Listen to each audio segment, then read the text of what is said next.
ന്യൂനപക്ഷ ഞങ്ങളെല്ലാ വിഭാഗത്തിലുള്ള ആളുകളെയും പരിഗണിക്കുന്നുണ്ട്. അതിൽ എല്ലാ മതവിഭാഗങ്ങളുണ്ട്, എല്ലാ സാമുദായിക ജനവിഭാഗങ്ങളുടെയും പരിച്ഛേദം പോലെ എല്ലാ മേഖലയിൽ നിന്നുള്ള ആളുകൾ മത്സരിക്കുന്നുണ്ട്. അത് ഞങ്ങൾ സ്ഥിരമായിട്ട് എടുത്തുകൊണ്ടിരിക്കുന്ന ഒരു നിലപാടാണ്.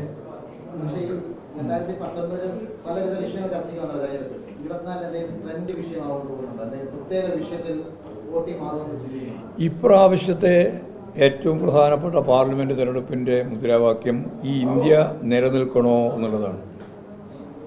ഇന്നത്തെ പാർലമെൻ്ററി സംവിധാനവും ജനാധിപത്യ സംവിധാനവും ഈ ഭരണഘടനയും മതനിരപേക്ഷ ഉള്ളടക്കം ഉൾപ്പെടെ ഫെഡറൽ സംവിധാനം ഉൾപ്പെടെ നിലനിൽക്കണമോ വേണ്ടയോ എന്നുള്ള ചോദ്യം ഉന്നയിക്കപ്പെടുന്ന ഇന്ത്യയിൽ നടക്കുന്ന ആദ്യത്തെ തെരഞ്ഞെടുപ്പായിരുന്നു. ഇതുപോലെ ഇത്ര വലിയ കടന്നാക്രമണത്തിന് വിധേയപ്പെട്ട ഈ പറയുന്ന മൂല്യങ്ങളെ മുഴുവൻ തകർക്കാൻ ശ്രമിച്ചുകൊണ്ടിരുന്ന ഒരനുഭവം നമ്മുടെ മുമ്പിൽ പറയില്ല. അപ്പോൾ ഇതാണ് ഏറ്റവും പ്രധാനപ്പെട്ട കാര്യം. ഒരു ഹിന്ദുത്വ രാഷ്ട്രം സൃഷ്ടിക്കാൻ വേണ്ടി നടത്തുന്ന RSSൻ്റെ BJPയുടെ അജണ്ട, മൃദു ഹിന്ദുത്വ നിലപാട് സ്വീകരിച്ചുകൊണ്ട് അതിനെ പ്രതിരോധിക്കാനാവാത്ത കോൺഗ്രസിൻ്റെ അവസ്ഥ, ഇത് രണ്ടും ചേർന്നാണ് ഞങ്ങളിവിടെ ഈ തെരഞ്ഞെടുപ്പിൻ്റെ ഭാഗമായിട്ട് ഉന്നയിക്കാൻ പോകുന്നത്. എന്നാൽ BJPയെ തോൽപ്പിക്കുക എന്നുള്ളതാണ് ഏറ്റവും പ്രധാനപ്പെട്ട ലക്ഷ്യം.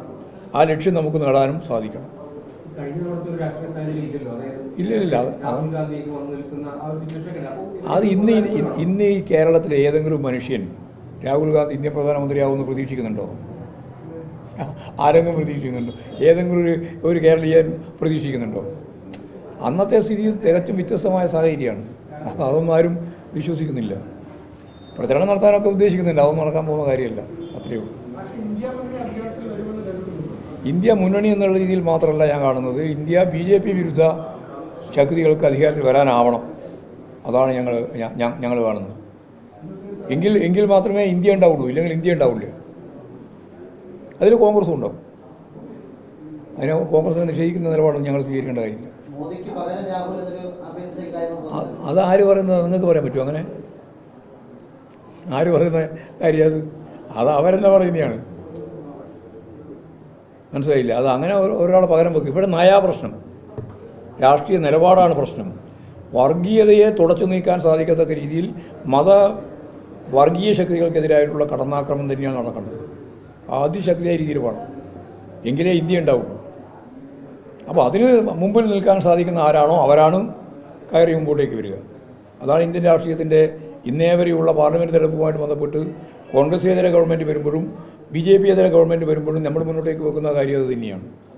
രാജ്യത്തിൻ്റെ ഭാവിയാണ് പ്രശ്നം.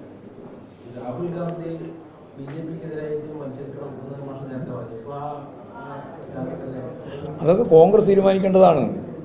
ആദ്യം ഇവിടെ അവരുടെ കണക്കനുസരിച്ച് അവരുടെ മുന്നണി ഞങ്ങളാണ് ആ മുന്നണിയുടെ കോർ കമ്മിറ്റിയിലേക്കൊന്നും പോകാതിരുന്നത്. ഞങ്ങൾ അന്നേരം തീരുമാനിച്ചിട്ടുണ്ട് പോകേണ്ടിയില്ലാന്ന്. പക്ഷേ അതിൻ്റെ ഭാഗമായിട്ട് നിൽക്കുന്ന സ്ഥാനാർത്ഥിക്കെതിരായിട്ടാണല്ലോ ഇവിടെ മത്സരിക്കേണ്ടി വരുന്നത്.